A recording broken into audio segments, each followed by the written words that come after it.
দর্শক, আপনারা দেখছেন STSP নিউজ বাংলা। এই অঞ্চলের কনভেনার আমাদের নিত্যানন্দ দা, তার সাথে যারা আছেন সবাইকে আমি ধন্যবাদ কৃতজ্ঞতা জানাই। আর অবশ্যই যাদের জন্য আজকের এই পথসভার আয়োজন, অর্থাৎ এই রানীচক অঞ্চলের দড়ি অযোধ্যা গ্রামের আমাদের শব্দটা যতদূর পৌঁছচ্ছে, শুধু নাগরিকবৃন্দ, বিবেচক, নির্বাচক মণ্ডলী, তাদের প্রত্যেককে আমরা আমাদের পক্ষ থেকে ধন্যবাদ, কৃতজ্ঞতা এবং নমস্কার জানাচ্ছি। বলতে পারেন আজকের এই সভাটা তাদের উদ্দেশ্যে। বিগত 15 বছর ধরে মমতা বন্দ্যোপাধ্যায়, যিনি এই বাংলাকে শাসন করবার দায়িত্ব নিয়ে একটু একটু করে আমাদের শোষণ করেছেন এবং এই পশ্চিমবঙ্গকে গভীর অন্ধকারের এবং প্রায় খাদের কিনারে দাঁড় করে দেওয়ার পরেও এই এলাকার যে সমস্ত মানুষ আগামী 23 তারিখে মমতা বন্দ্যোপাধ্যায় তৃণমূল কংগ্রেস জোড়া ফুল আর তার প্রার্থীর পক্ষে ভোট দেবেন বলে ভেবেছেন, মূলত আজকের সভাটা তাদের জন্য। নিশ্চিত আপনারা সিদ্ধান্ত যদি নিয়ে রাখেন, তাহলে করজোড়ে অনুরোধ করব, মাঝে যে কটা দিন আছে আমাদের এই কথাগুলো শুনে বিবেচনা করুন যে সত্যি 23 তারিখে সকালবেলায় আপনি জোড়াফুল চিহ্নের যে প্রতীকে প্রার্থী, তাকে ভোটটা দিতে পারেন কিনা বা দেওয়া উচিত কিনা। একটা সরকারের বেসিক যে দায়িত্ব, আপনাকে আমাকে প্রতিদিন আমাদের পরিশ্রম, আমাদের জীবিকার উপর নির্ভর করে বাঁচতে হবে, এটা ঠিক। যে সরকারই আসুক এটা হবে, কিন্তু সরকারের যে বেসিক দায়িত্ব, খাদ্য, স্বাস্থ্য, শিক্ষা, বাসস্থান, কর্মসংস্থান এবং সুরক্ষা, এই 6টি বিষয় আছে। এই 6টি বিষয়ে তাদের দায়িত্ব থাকে নিশ্চিত করা যে বাংলায় তারা শাসন ক্ষমতায় আছে, সেই বাংলার জনগণকে তারা এটা দিতে পারছে কিনা। আপনি এক করে মিলিয়ে দেখুন।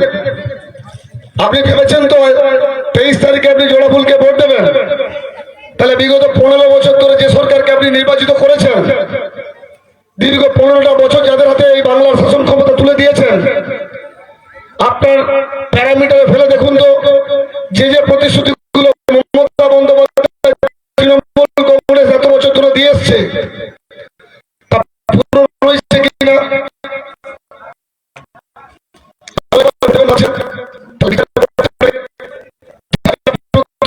দিয়েছিল তা পূরণ যদি যে বিগত 15 বছর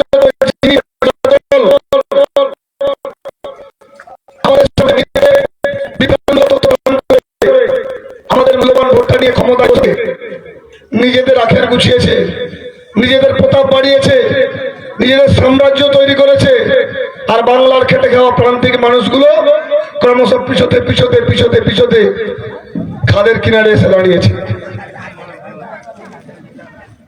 মিলিয়ে দেখুন ওদের দেওয়া তথ্যের সঙ্গে আমাদের দেওয়া তথ্য, বা ওদের কথার সাথে আমাদের দেওয়া তথ্য কত পার্থক্য আছে। আর আমরা যেগুলো বলছি, আমি প্রশান্ত করার দায়িত্ব নিয়ে বলছি, এই তথ্যগুলো আপনারা সরকারি নথির সাথে মিলিয়ে দেখবেন, তাহলে তৃণমূল কংগ্রেসের মিথ্যাচার আর বিভ্রান্তিমূলক যে কথাবার্তা, তার সঙ্গে পার্থক্য করতে পারবেন।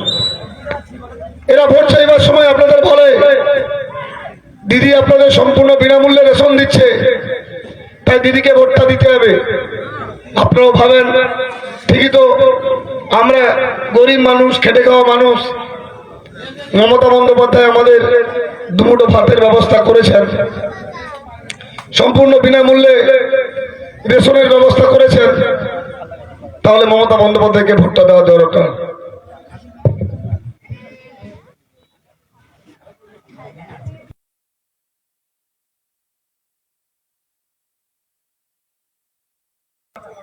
সেই রেশন কার্ডটাকে